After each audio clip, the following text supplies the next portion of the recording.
Good afternoon, everybody, and welcome to this week's weekly macroeconomic session for this Friday, the 26th of June 2015. Hope you've all had a good week on the markets. It's certainly been very volatile and quite a difficult market in Australia in particular. We'll get to discuss that throughout this particular session. Sitting alongside me, as always, is head of the Elite Investors Club, Jeff Sapper. Welcome, Jeff. Thank you, Dave. Little announcement, actually, a pat on the back for Jeff. He was just recently the recipient of quite a prestigious award, Jeff. What was that award again? I was hoping you wouldn't mention this, but... Well, I have to, Jeff. I'm very proud of you. The Stockbrokers Foundation had an awards night last night, and I won the Best Tipster category. And that's a nationwide competition? Yes. Fantastic. So... those of you who are in the Elite Investors Club should be very proud of Jeff, and hopefully you've benefited from some of his tips along the way. I know I certainly have. Again, mixing a little bit of fundamentals and technicals certainly makes sense from my point of view, even though I am at heart a technical trader. All right, enough with the compliments to Jeff. Let's get underway. And first and foremost, our disclaimer: and the content of this presentation or any other Elite Wealth Club material does not constitute a recommendation, nor does it take into account your investment objectives, financial situation, or particular needs. So before making any investment decision based upon the general advice presented in any of our presentations, please consider whether it is appropriate in light of your financial circumstances.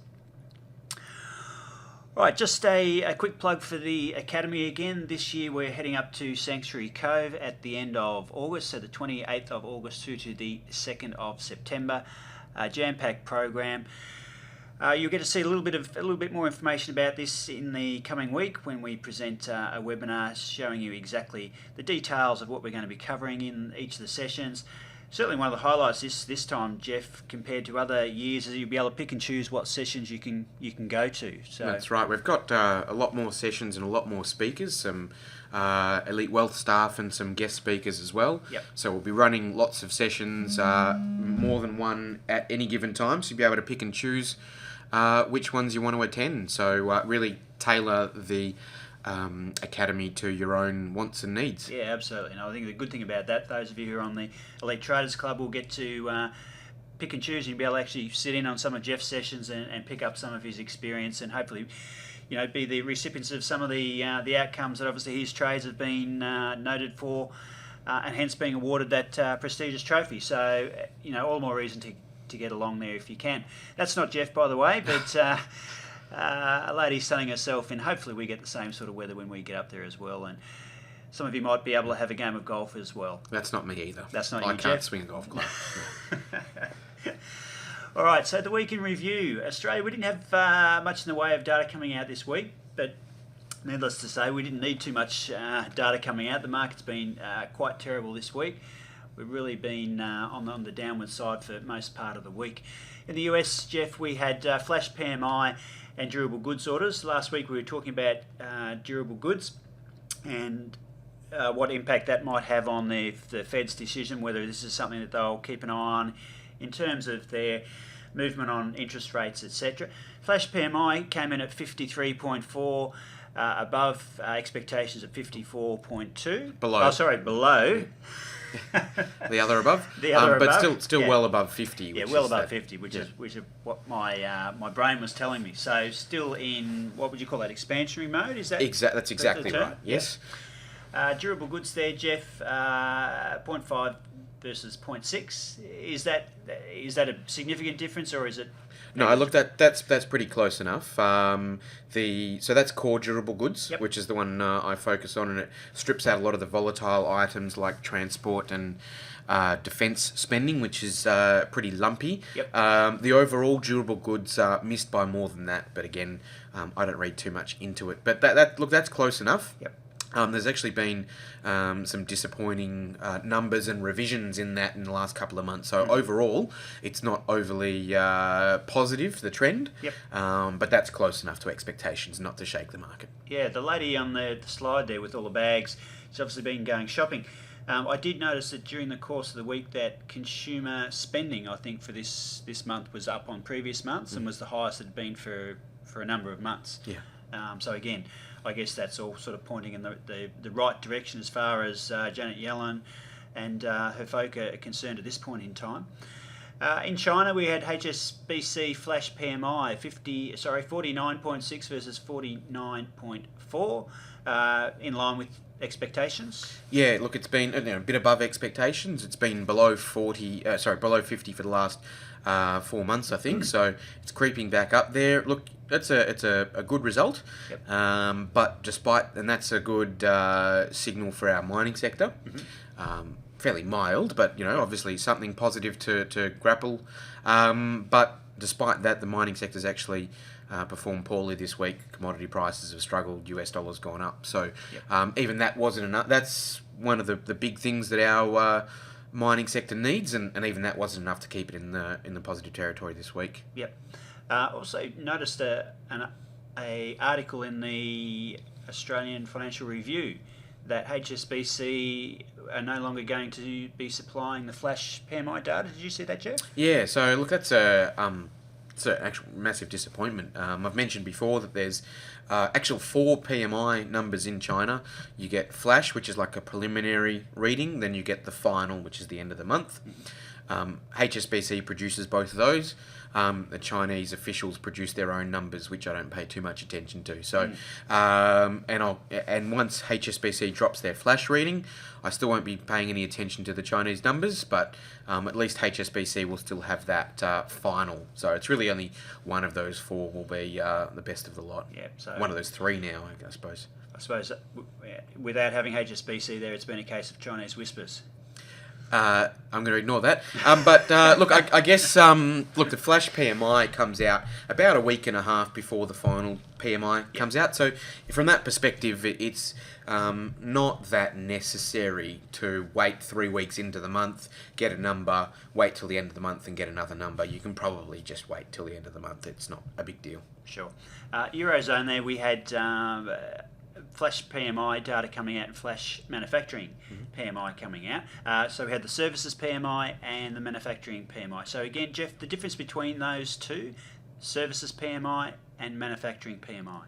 Yeah, obviously just different industries. So it's looking at people in the manufacturing one, in the manufacturing sector, speaking to factory people that are in charge of ordering stock and running factories. Yes. To try and see the level of production and orders. And then obviously services is looking at different industries where they're not necessarily producing goods, they're providing services. So it's basically the goods versus services. Yes. Trying to capture the activity levels in both parts of the economy. Great explanation. And obviously both of those came in comfortably ahead of expectations, which is good news. Is that something that you forecast, that you expected? Given what's... Yeah, look, to be honest, I'm trying to think back to last week's presentation to what I might have said. I can't recall, so we can go back to the tape, and if anyone out there is diligent enough to see what I might have said, but I'm not sure. I can't remember a week ago, to be honest. No dramas. All right, so that's what's happened in the markets this current week. As we speak, the Australian market at one stage today was down around about 1.5%, hovering around about the 5,500 level, which I think is a key level for this market. It'd be good to see it find some support at that level. So let's go and have a look at the charts now and see what we can make of this.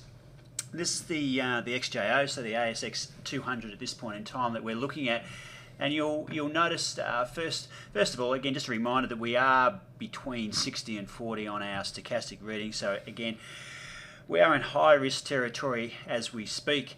I've drawn in here just a couple of sort of general trend lines, which really just sort of highlight the fact that our particular market at the moment is just in a downward sort of range, and every time we get towards the top of the range, we get belted on the head and move down towards the bottom. Now recently we've just bounced off the bottom level, around about that sort of 5450, 5500 level, and moved straight back up to this to the range again, only to put in a pin bar and then get slammed on the head yesterday with a very bearish candle, and today coming down even below 5,500. So I think it's important from this point that we need to see some support starting to come into the market. I'd be disappointed if our market came all the way back down to the sort of 5,400 level. That wouldn't be a good sign. I think once we get this the Greek obstacle out of the way, with a bit of luck, our markets will rally. But for the time being, we just need to be cautious with our capital, and that's what our market risk indicator is telling us. That's really interesting. Not just the really nice rejection of that channel, but the fact that each time at the bottom and at the top, it's just put in virtually a textbook reversal. Yep. On the way down, a down candle, a doji, and then a strong follow through buying, and the exact reverse. Strong buying, doji, and then a follow-through selling. It's just, it's very clean there. It's one of the better signals I've seen. Well, Jeff, you might get the award for the Technical Traders Award next year, the way you're going. That was just about textbook perfect. I'm not sure if I'm Jeff. going to accept it, I'm sorry. But let's go and have a look at the US market. S&P 1500. Certainly a lot less volatile than what our market is. Our market's certainly had a lot more volatility, a lot of upward-downward movement. The days up and down in our market have been quite significant. For the time being, the US market just seems to be puttering along up and down. There's not a lot of net movement. The range of the candles, by comparison, is certainly a lot less. Last week's strong close to the week, dragged us back up into low risk territory.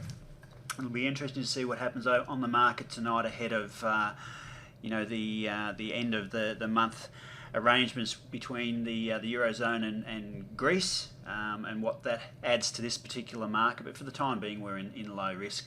Just thought we'd have a quick look at some other markets. The German market at this point in time has followed a similar type of pattern to what the Australian market has done, in that we're starting to form this sort of downward trending range, if you like, where the market's moved up only to be knocked down, and then moving back up, being knocked down, moving back up and being knocked down again. A lot of this would be attributed to what's happening in Greece at this particular point in time. So typically a lot more volatility in those sorts of markets after a fairly strong, nice, gently trending upward move there. Again, low volatility getting into higher volatility along the way there.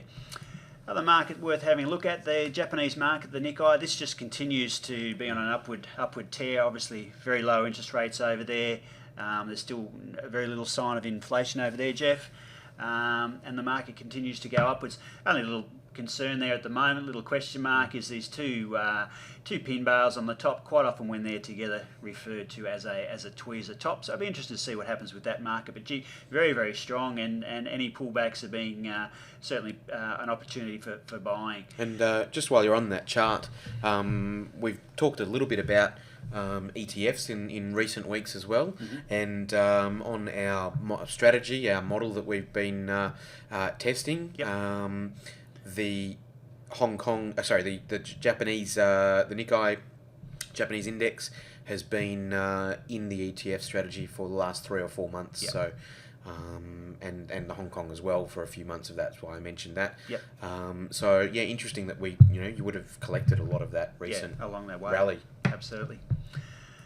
So good way to get exposure to those other markets. The Shanghai market at this particular point in time last week, we were talking about how volatile it's been. Big swings up and down. That's a 6% down day on that particular candle there. Yesterday we finished up nearly 3% down in that particular market. So big swings either way, with a lot of things happening in the background there with their some of their financial regulations there, Jeff. Amount of capital that people have, free access to, or whatever. Margin lending requirements, and those sorts of things are starting to impact on that market. So big swings in either direction. All right, so that's a bit of a recap of the markets that's sort of having a bit of an impact around the world at this point in time. We might go back to our slides here and have a bit of a look at what's coming up for next week. All right, in Australia we've got private sector credit, and also on Tuesday the RBA Governor Glenn Stevens speaks. So we'll be looking for any clues in his talk as to what he might be thinking about the current set of circumstances, whether he's still going to have another go at the Australian government for lack of infrastructure spending and those sorts of things. He's kind of interesting when he talks because he does like the Australian macroeconomics analysis session, doesn't he? Yep. So for next week, I think we might just replay his speech, and you and we'll I will just take a push holiday. play. Yep. We've got the trade balance coming out on Thursday. Have you got anything to mention about that, Jeff? Is that sort of something that you keep your eye on? Yeah, look, definitely. I mean, the trade balance is not something that offers a specific trading opportunity off the back of, but it does show some very interesting information. So of those three, the private sector credit, trade balance, and retail sales, is on their own, they're probably not, not the biggest impacts, but what's really interesting is that all of those are on a sort of just over a 1 month delay. So all of those numbers are actually for May. Yep. So private sector credit will be a really interesting one because we had a rate cut at the beginning of May. That's right. And it'll be interesting to see whether that's translated into more borrowing. The most recent data we saw for that saw housing finance go up, personal credit borrowing actually fall a little bit, and business borrowing flat. So basically nobody is borrowing any more money at the moment except to invest in housing. Be really interested to see whether the rate cut makes an impact on that, and I suspect we might see private sector credit grow a little bit for the May period. Yep. Trade balance, another really interesting one. The last month data of that was the worst we've had on record since 1971. We had a deficit of almost $4 billion. Wow. And that a number of factors there. But biggest problem is falling commodity prices. Yep. So during May, iron ore prices jumped by 10%. Coal, which is the next biggest one, were fairly stable. So I think you'll find certainly the prices of our exports will recover in the May period. And there was also a bit of a one-off. We actually shipped a lot less coal than normal in April because of some weather issues and things like that. So that should fix itself up. Between those two factors, you're looking at more than $1 billion of improved, smaller deficit. So I think you'll see trade balance back below $2.5 billion, a very sizable contraction from the previous month. So that'll be a really interesting one to see if that follows through. Retail sales as well. Again, because it's for May, the last month we saw was flat retail sales. We've been expecting, almost a 0.5% increase every month. We've been delivering that, and then in April, retail sales just didn't grow at all. Yep. So I'd like to see that spike higher, and I think you'll see that on the back of the rate cut. So that retail sales number, does that come from actually cash sales, or is it just the total number of transactions, or how's that figure The calculated? total value of money spent in the retail sector. Yeah, because one thing I have noticed just going around the shops this week, that there are lots of sales in lots of shops, and I guess it's probably the end of the financial year you sales. often and get sorts those of kinds things, of offers. But I mean, this even though the data is coming out in early July, it's actually for the May period. So Right. it's April 30 to May 31. Yep. And again, with that interest rate cut, I think you'll see retail sales spike higher. So I'd want to see retail sales close to probably 0.5% jump. Trade balance, I'd like to see shrink significantly to maybe less than $2.5 billion. Private sector credit, I'd like to see that jump as well, and not just in housing finance. Yep. So we'll report on that obviously next week. Yep. Okay. And in the US next week, we've got ADP non-farm employment change, and we also have the non-farm employment change. What's the difference between the standard non-farm employment change and the ADP non-farm employment So change? the non-farm employment change, or I suppose you'd call it jobs data. So first of all, I'll start off with the non-farm. So basically what this is just jobs data. And the reason why it's non-farm is a lot of the farming industry is cyclical. So obviously working around different seasons. So they basically strip that out to say, look, if someone's just hired 1 million people over harvesting season, then that's not really a reflection that the economy's getting better. It's just that time of the year. So that's the first part of it. The non-farm strips all that out. And the one on Thursday, the non-farm employment change, is the official government figures. And that normally comes out on a Friday. I suspect that's a day earlier because of the 4th of July holiday. Yes. I'd have to check that, but that's just looking at that.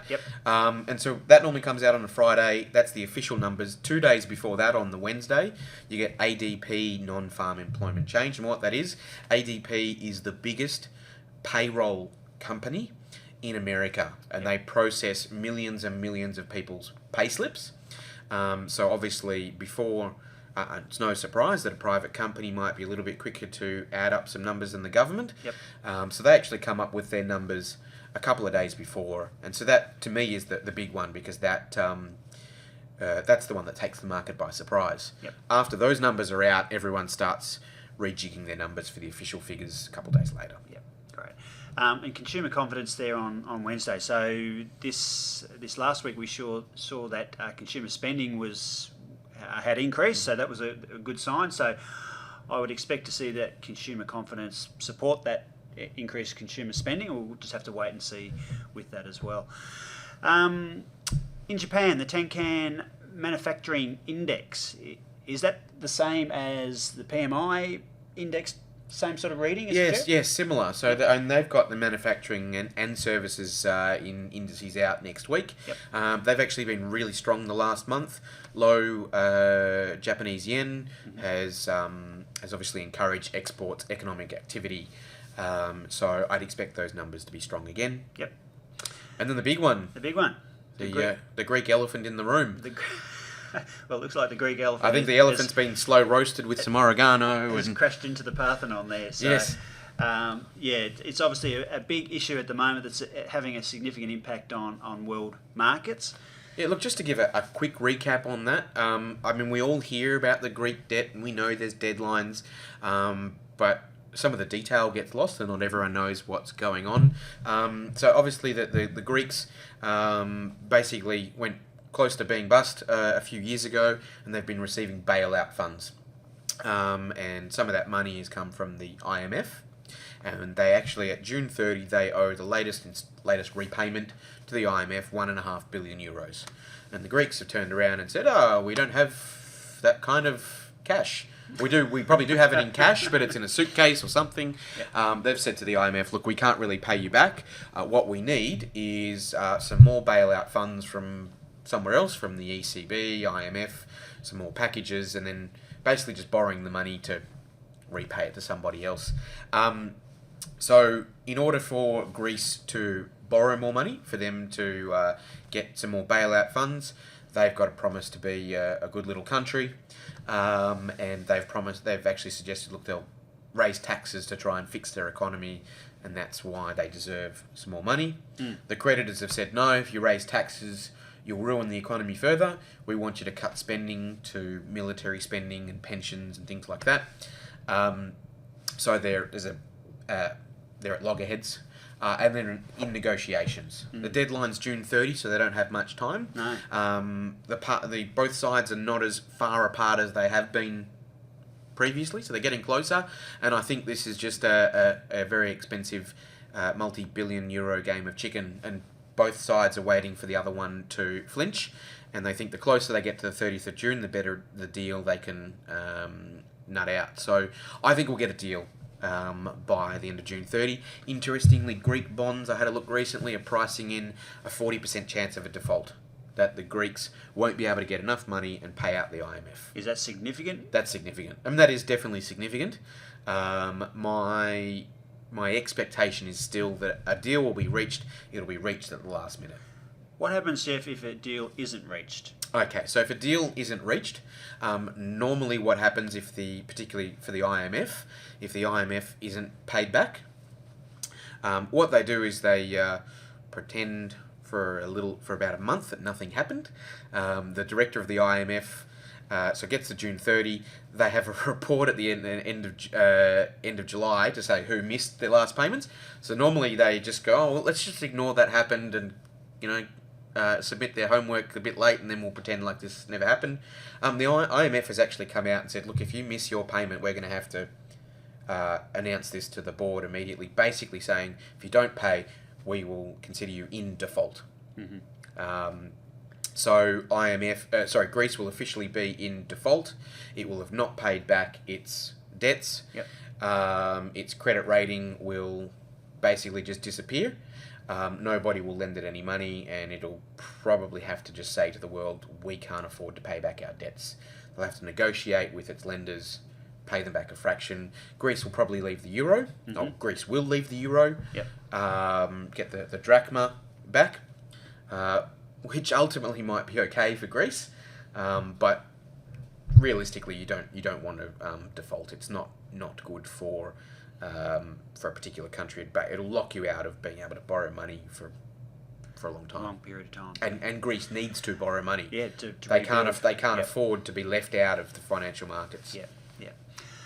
Well, great feedback there, Jeff. Well, that concludes this week's macroeconomics session. So thank you very much for watching. A reminder that we have the Monday morning weekly analysis session at 9 a.m. Invitations will go out later on in the day, so keep an eye out in your inbox for that. But other than that, have a good weekend. Thanks for being with me, Jeff. Thank you, Dave. And we'll catch up with you on Monday morning. Bye for now.